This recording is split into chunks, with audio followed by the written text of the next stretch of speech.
kita biar lurus dulu, biar jelas ya. Tadi salah tangkap. Sejauh mana hakim pra-peradilan bisa mengatakan bahwa si A itu bukan pelakunya, bisa salah tangkap? Coba Pak. Coba diulangin yang mulia. Tadi ada istilah salah tangkap bisa masuk ke area wilayahnya hakim pra-peradilan. Bagaimana bisa hakim pra-peradilan itu mempertimbangkan, membuktikan dalam putusannya bahwa si A itu bukan pelakunya? Ya, kalau misalnya itu tertangkap tangan, itu kan bisa langsung. Misalnya itu bukan dia yang melakukannya, itu salah tangkap. Apakah itu nanti tidak bersinggungan sama pokok perkara?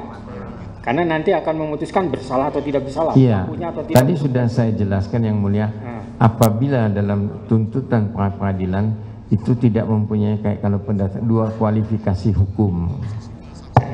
Dua, jadi kalau dia misalnya masalah ini memang ranah pra-peradilan sebagaimana pasal 77 sampai 85 KUHP, dan kalau misalnya bukan itu yang masuk dalam ranah hakim, jadi kasus pokoknya itu digabungkan, maka itu tidak bisa. Jadi kesimpulan ahli gimana terkait dengan salah tangkap? Ya, kalau dia cuma salah tangkap, enggak ngomong yang lain-lain, saya rasa itu masuk ranah pra-peradilan. Pra-peradilan. Ya. Maksudnya apa buktinya untuk membuktikan bahwa salah tangkap? Harusnya si B, bukan si A. Gimana coba? Apakah itu tidak masuk ke pembuktian? Membuktikan bahwa nanti akan terkait dengan unsur barang siapa? Ya, kalau itu penyidiknya salah tangkap, mestinya kuasa hukum atau keluarga itu ngasih tahu Pak, bahwa itu bukannya, kasus ini bukan si A yang melakukannya. Kenapa si A-nya ditangkap?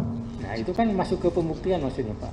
Ya, tapi belum sidang pokoknya belum mulai yang mulia. Nah, misalnya di saya kata ini misalnya ini bukan si A pelakunya tapi si B.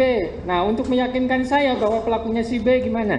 Nah, itu kan saya bilang dengan letter aja, dengan surat yang mulia. Jadi pemohon atau kuasanya tulis surat kepada penyidik, Pak, Bapak salah tangkap Pak, yang melakukan ini bukan si A. Nah, ini saksinya dengan lengkap diajukan saksi-saksi, boleh di BAP saksi-saksinya bahwa itu bukan dia. Nah, terkait dengan saksi-saksi itu, apakah itu tidak masuk ke pokok perkara Pak? Bukan formalitas. Sementara hakim itu hanya formalitas. Iya, itu belum sidang yang mulia. Belum sidang? Iya. Ini lagi berbicara tentang sidang, Pak? Iya, belum sidang. Jadi waktu itu, jadi si yang merasa keluarganya ditangkap atau kuasa hukumnya, dia ajukan objection kepada polisinya, kepada penyidik. Sekarang taruhlah masuk ke persidangan seperti yang perkara ini kan. Nah, gimana mensikapinya?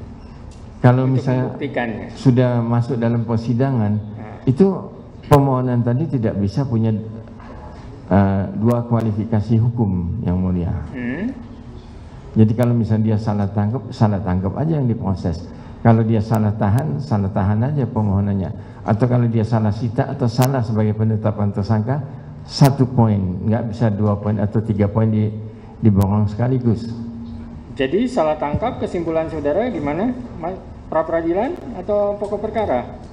Jadi kalau misalnya ketahuan salah tangkap itu, kan pembuktinya mestinya di dalam pokok perkara itu. Sudah diperiksa saksi-saksi segalanya, ketahuan bahwa penyidik itu salah tangkap.